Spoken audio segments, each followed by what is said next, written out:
Ni kweli wakati najenga kanisa, mtu mmoja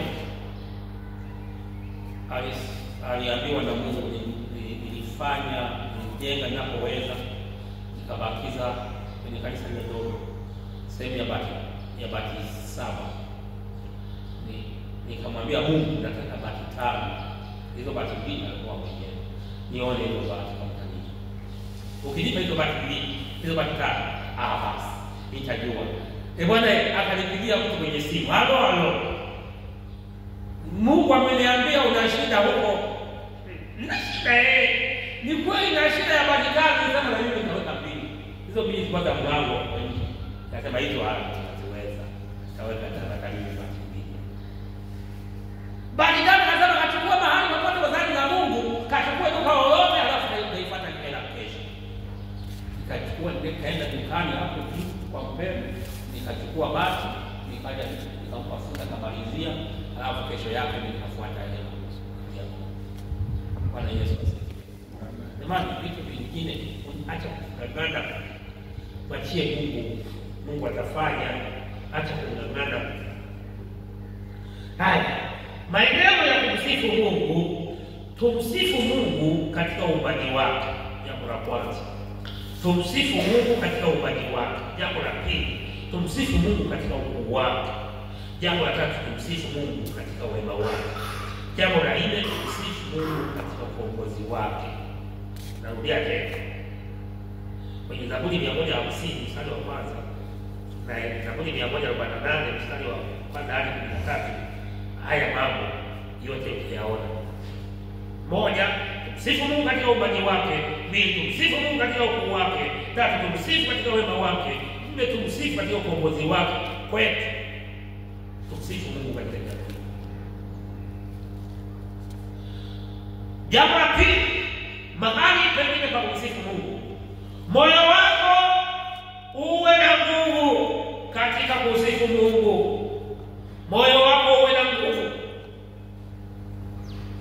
roho yako iwe na nguvu, nguvu zako ziwe na nguvu, usiwe na kelele katika kusifu Mungu, lakini akili zako ziwe na nguvu ya kumsifu Mungu. Nguvu ni nini? Maana yake ni Roho Mtakatifu anayehimiza. Mwaka 2016 tunafanya kazi na mwili pale kwenye redio ya ATN, television ya ATN. Sasa mhubiri mmoja kaniambia, sasa wewe sauti itakuwa itaisha huko baadaye huko. Sasa ilikuwa 2016, leo ni 2025, miaka mingapi imeisha? 9. Sauti inapanda kila siku. Nikiongea Jumatatu naenda kufokea. Kumbe Jumatatu ni baada ya Jumapili kuwa nafanya kazi hapa sana. Yeye ni wasiwasi wake. Kila kitu kiende kwa nguvu ya Mungu, Sasa katika mambo yote moyo wako uwe na nguvu katika kumsifu Mungu, lakini onyesha shukrani na ushindi wa Kristo katika kumsifu Mungu. Pili, onyesha furaha na uchangamfu katika kumsifu Mungu. 3, onyesha amani na imani katika kumsifu Mungu. 4, onyesha matumaini na mategemeo kutoka kwa Mungu. Onyesha hivi.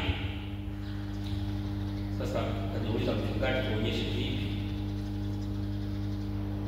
tuonyeshe vipi? Najua sio tunakuta kumbuka hizi zamani nilipokuwa natumia nguvu.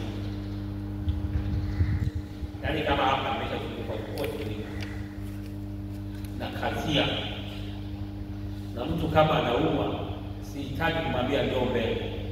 Na mfuata tunamuona kwa macho makubwa. Naona kama yeye sio mzima. Na mfuata tu pale sana tu pale. Mungu wa 4 5. Nisha nguvu. Tusiwe na kelele katika kumsifu Mungu.